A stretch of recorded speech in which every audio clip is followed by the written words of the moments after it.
Sevgili dinleyiciler, Doğu'nun sesinde güzel sesleri dinledik. Şimdi Dombra icracısı Sayın Semih İpek ve arkadaşı Sayın Yusuf Turan bugün bizlerle. O da Dombra icracısı. Hoş geldiniz efendim. Hoş bulduk, merhaba. Kendinize tarz bir girişle girdiniz bugün programa ve bu çaldığınız aletin ismini hemen soralım. Nedir? Çaldığımız alet komustur, temir komustur, yani demir kopuzdur. Diğer bir adıyla ağız kopuzdur. Aslında çok iyi bildiğimiz bir enstrümandır. Dünyada en yaygın olan enstrümandır kendisi. Dünyada en yaygın enstrüman ama bizler pek bilmiyoruz sanırım bu enstrümanı. Biraz tarif etmemiz mümkün mü? Dinleyicilerimizin akıllarında biraz yer etsin en azından. Bu enstrüman adından anlaşılacağı üzere bükülmüş iki demir parçasından oluşur. Ama bunu çalmak o kadar da öyle yani kolay değildir. Çünkü alet burada kendi kendine herhangi bir ses çıkaramaz. Ağızla birlikte çalınması gerektir. Bir deneyelim mi o zaman? Ben deneyeyim mi bir? Tabii, buyurunuz. Bakalım o zaman. Pek kolay değilmiş. Şimdi bu sevgili dinleyiciler, bir parmak büyüklüğünde iki demir parçasının arasında bir ince demir diyelim. Öyle tarif edelim. Çelik kendisi. Çelikten oluşuyor. Deneyeceğim şimdi ben, bakalım becerebilecek miyim? Şimdi bunu içe doğru mu dışa doğru mu? Doğru. Dışa doğru yapacağız. Hadi bakalım, deniyorum.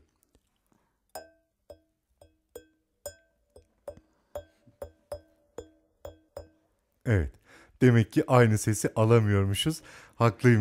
Haklıymış Sayın Semih İpek. Nasıldım peki? İyiydi. Başlangıç için süperdi. Evet, en azından ses çıkarabildim. Yani bunun çalınışı sadece ağızla da değil, bütün vücutla, diyaframın oynamasıyla da çalınıyor. Aslında bunu kimlerin çaldığını öğrenince daha da çok şaşıracağız. Amerikan Başkanı Abraham Lincoln bu enstrümanı çalıyordu. Rus çarı Deli Petru yine bu enstrümanı çalıyordu. Eğer konu Rusya'dan gidecekse şunu da söylemek gerekir ki Stalin zamanında bu enstrümanı çalmak yasaktı. Çünkü bu enstrüman şamanizmle yakından ilgilidir. Şamanlar bu ağız kopuzunu çalarak ruhlar dünyasına geçeceklerine inanırlar ve bununla transa geçerler. Yani bunu geçişte bir araç olarak görürler. Tıpkı bir at gibidir şamanlar için. Zaten at koşuşu ritmi de verir şamanların icrasıyla. Tarihiyle ilgili bir başka ilginç bilgi ise Alman luthier, yani enstrüman saz yapımcısı Frederick Buschmann'la ilgilidir. Frederick Buschmann 1821 yılında çok iyi bildiğimiz mızıkayı icat etmiştir. Mızıkayı icat ederken yine bu temir komustan faydalanmıştır. Aslında mızıka, yani harmonika, bildiğimiz iç içe geçmiş birkaç küçük ağız kopuzundan ibarettir. Temeli bunun birbirine bağlanmasına dayanır. Bundan sonra akordeon, garmon da aynı yolla yapılmıştır. Tabii bu enstrüman bazı dönemlerde zaman zaman unutulmuştur ama şimdi yeniden canlanmaya başlıyor tabii. Bu enstrümanın adı İngilizce'de Jews harp. Kimileri bunu yani Civ sözüyle, Yahudi sözüyle ilişkili görüyor ama aslında Yahudi sözüyle, Jewish'le, Judaizm'le herhangi bir ilgisi yok. Aslında kelimenin kökü Jew yani Jews çene demek. Diğer bir adı da zaten mod. Jews heart. Jews harp. Harp. Evet. Tabii dedik neredeyse her millette, her kültürde vardır. Bilinen en eski müzik aletlerinden birisidir. Tabii ilk örnekleri ağaçtan ve kemikten yapıldığı tahmin edilmektedir ilk örneklerinin. Günlük hayatta da bunun sesini oldukça fazla duyarız. Film soundtracklerinde, çizgi filmlerin efektlerinde oldukça duymuşuzdur. Bu enstrüman küçük olmasına rağmen 900'den fazla adı vardır dünyada. Öyle mi? Tabii buna birkaç örnek sayacak olursak Hindistan'da morsing, Rusya'da vargan, Norveç'te monharpa. Bu isimleri değil mi? Evet, ülkelere, yörelere göre isimleri. Almanya'da maltrommel, İtalya'da maranzano. Maranzano. Evet, Ve Türkçe'de de komuz. evet. Birçok ismi var demek ki diğer dillerde de. Komuz'u dinledik. Aslında biraz daha bir sesini bir böyle en azından Yusuf'tan bir dinlesek sen anlatırken. Komuz için başka var mı söyleyebileceğin bir şeyler Semih? Bu başka kültürlerdeki adını sayabiliriz. Çünkü ilginç adları da var başka ülkelerde. Evet, şimdi aslında biraz daha filmlere yakın, kulağımıza aşina bunları söyledikten sonra evet bu sesi biz duyduk. Evet. Çok duyduk.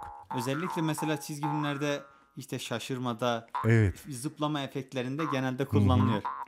Mesela evet. Çok teşekkür ederiz sevgili Yusuf'a da. Macaristan'daki adı oldukça ilginçtir. Doromp. Dombra sözüne de benziyor. Litvanya'daki adı da yine Dombralis. Dombra'ya da yakınmış. Yani ilginç bir isim. Kazaklar Şankobuz diyorlar. Kırgızlar Oğuz Komuz ya ağız kopuzu ya da temir komuz. Farsça'da zemburek. Mandarin Çincesinde de Gouxiang. Evet. Dinleyicilerimizi daha fazla bekletmeden hemen bir diğer türkümüzle onlarla olalım istiyoruz. Komuz dinleyeceğiz sanırım şimdi. Yok, Komuz'u dinledik. Kamajay. Kamajay. Evet, Kamajay bir halk eseridir, halk şarkısıdır. Kamajay bir ozanın yarine olan sitemini anlatır. Der ki basında Kamajaydın bir tal ügi, Kazaklar başlarına, şapkalarına puhu kuşundan elde edilmiş tüyleri takarlar. Onun adı ügidir. Diyorlar ki Kamajay'ın başında bir dal ügi, ayrılıp Kamajay'dan boldum külke. Kamajay'dan ayrılıp gülünç oldum. Ayrılıp Kamajay'dan oturganda kelede kayjerimden oyun külke. Kamajay'dan ayrıldıktan sonra ben nasıl oynayıp güleyim? Ahav haylillayım lillillayım Kamajay. Kaldın keyin savletayım savletayım. Kolunda Kamajay'dın altın yüzük Kamajay. Kamajay'ın elinde altın yüzük. Oturmegen közün süzüp oturmuyor, gözünü süzüyor. Körmese jartı saat turalmav şet apırmay ketti meken küder üzüp. Onu göremesem yarım saatte duramam. Onsuz ben yarım saatte dayanamam. Şimdi kadim Kazak halk şarkısı Kamajay diyelim o zaman.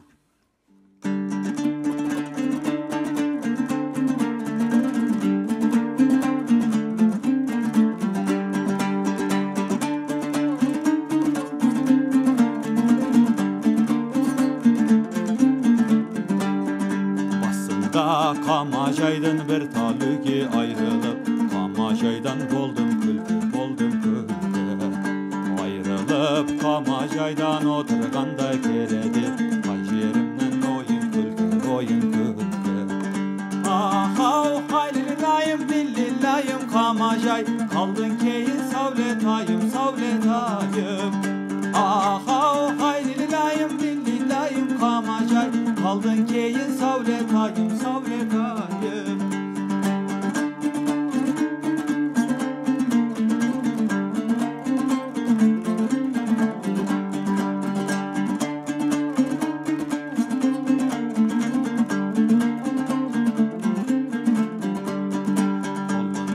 Kamajaydın altın yüzü kamajay, oturmegen közün sözü, közün sözü. Körmese jartı sağap duramaz taptırmay, ettimeken küder üzü, küder üzü. Ah ah hayrilinayım, dillinayım kamajay, kaldın keyin savletayım, savletayım. Ah ah hayrilinayım, dillinayım kamajay, kaldın keyin savletayım, savletayım.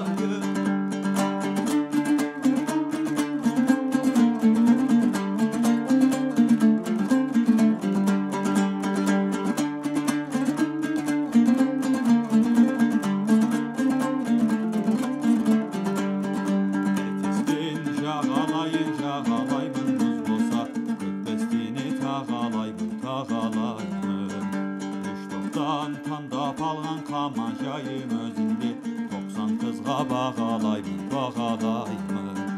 Ah ah hayrilinayım, dillinayım kamajay, kaldın keyin savletayım, savletayım.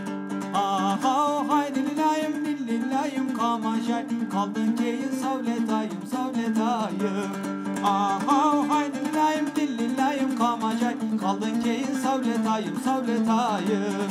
Ah ah hayrilinayım, dillinayım kamajay, kaldın keyin savletayım, savletayım. İnanılmaz güzeldiniz. Çok teşekkür ediyoruz. Ağzınıza sağlık. Biz teşekkür ederiz. Gerçekten çok güzeldi. Burada biz coşkuyla dinledik aslında. Dinleyicilerimiz de eminim şu an radyolarının sesini açmışlardır. Şimdi sırada Gülçimen var. Gülçimen şarkısı neyi anlatır diye konuşalım mı önce yoksa sonra mı konuşuruz? Evvelinde konuşsak sanırım daha. O zaman Gülçimen şarkısını bir dinleyelim senden. Gülçimen bir ozanın yarinden ayrılışını, uzaklara, gurbete gidişini anlatır. Ozan gurbete gider ama der ki Gülçimenim üzülme, ben uzaklara da gitsem her an yine seninleyim. Çünkü ben gönülden sana bağlıyım, sana aşığım. Gülçimen Doğu Türkistan'dan, bugün Çin sınırları içinde kalan Doğu Türkistan'dan bir Uygur türküsüdür. Gülçimen, ah Gülçimen, güzel yar. Ben uzaklara gidiyorum. Sana aşık kalbimi doldurup dertlere gidiyorum. Ağlama hasret çekip, canım hala tendedir. Ben kendim gitsem bile, gönlüm her an seninledir. Bırakıp gitme deme, dost edin vefayı. Beni bekle sevgilim, yenip cevru cefayı. Ağlama hasret çekip, canım hala tendedir. Ben kendim gitsem bile, gönlüm her an sendedir.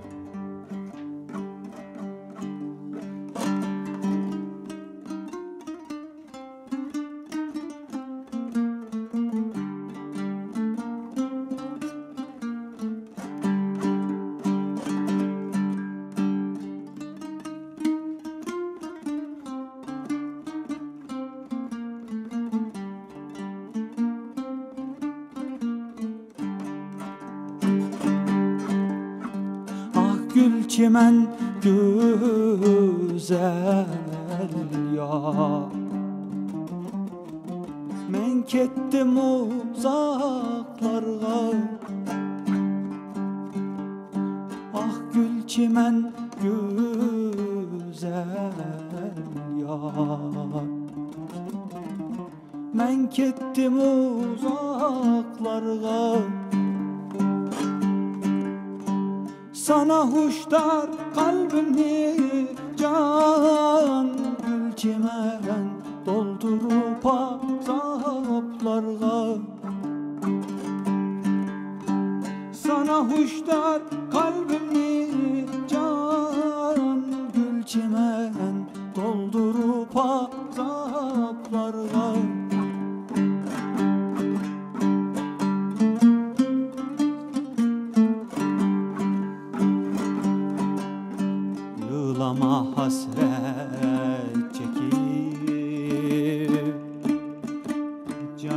tehi tende dur. Canım tehi tende dur. Men özüm ketken bilen can gülçemen, gönlüm hemen sende dur. Men özüm ketken bilen can gülçemen, gönlüm hemen sende dur.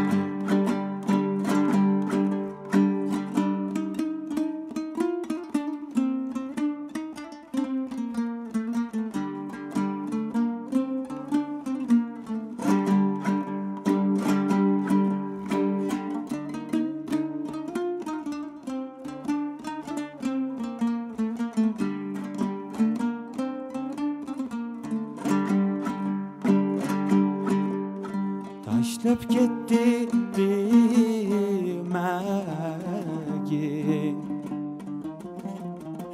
Emrah Bilgil ve Poli. Taşlap gitti dimegi, Emrah Bilgil ve Poli. Beni kütken amrağım can gülçimen, yengip cevrü cepani. Beni kütken amrağım can gülçimen, yenip cevrü cepani.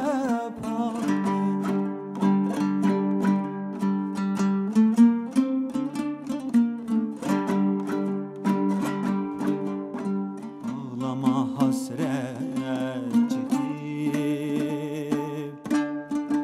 canım tehi tende dur. Canım tehi tende dur. Men özüm ketken bilen can gülçimen, gönlüm hemen sende dur. Men özüm ketken bilen can gülçimen, gönlüm sende dur. Gönlüm hemen sende dur. Gönlüm hemen sende dur.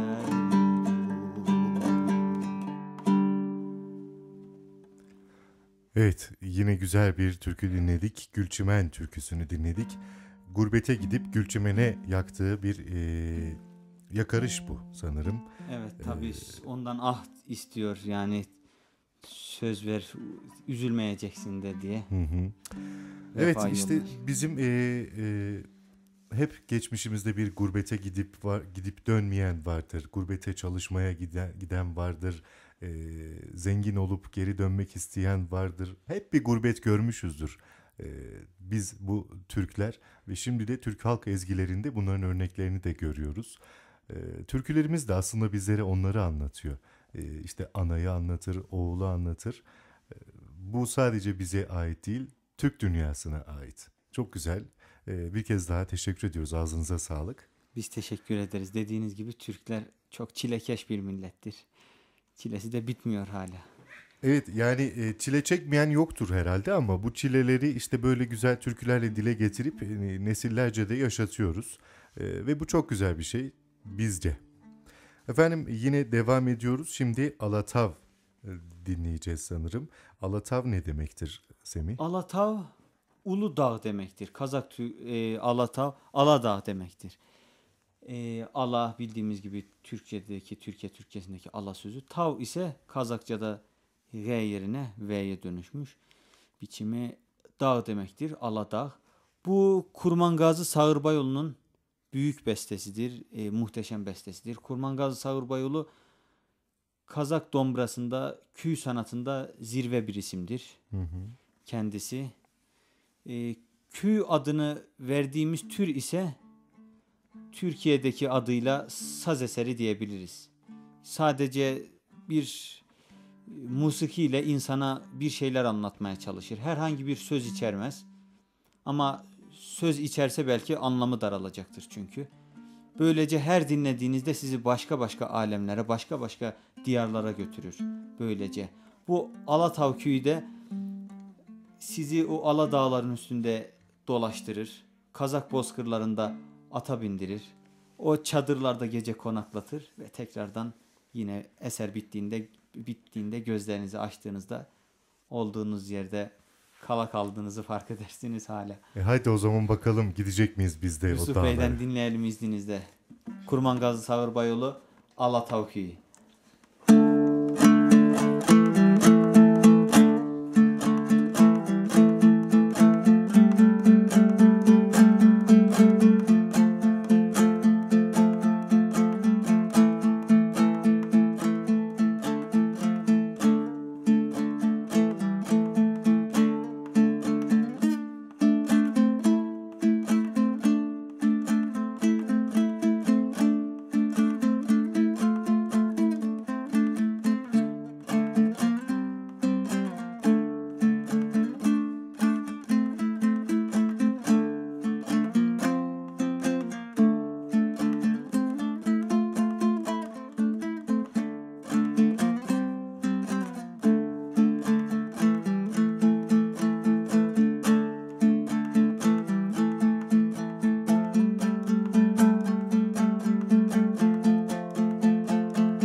Evet, Dombra icracısı Sayın Yusuf Turan'dan dinledik bu güzel Alatav ritimlerini.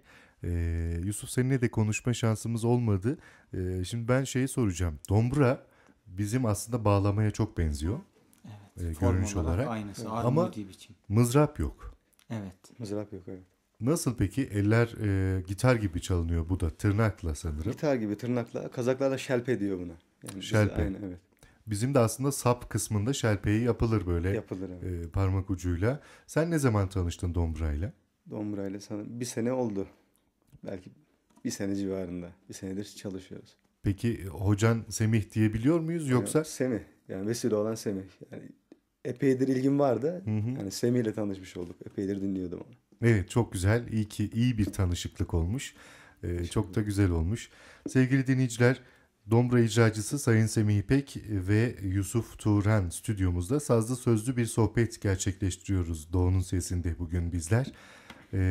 Ama artık veda vaktine doğru da yaklaşıyoruz. Bir tane daha dinleyelim istiyoruz. Komuz dinleyeceğiz sanırım yine. Evet. Veda ederken de. Başlangıcı komusla yaptık. Bitirişi de komusla yapalım. O kadar anlattık. Tekrardan sesi kulağımızdan silinmesin. Evet.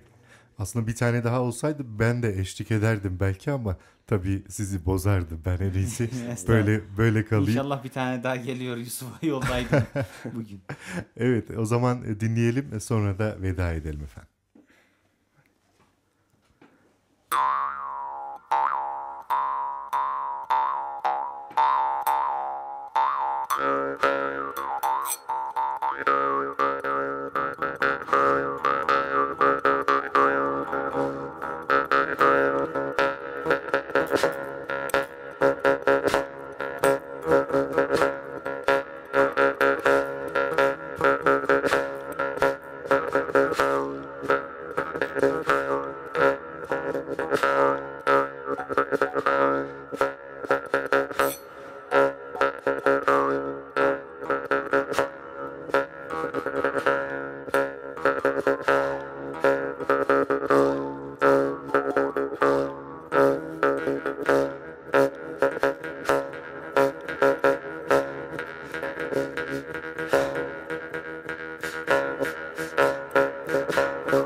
Evet, radyolarını yeni açan misafirlerimiz varsa dinleyicilerimiz bu nedir diye sorarsalar, efendim dinlediğiniz enstrümanın komuz ismi.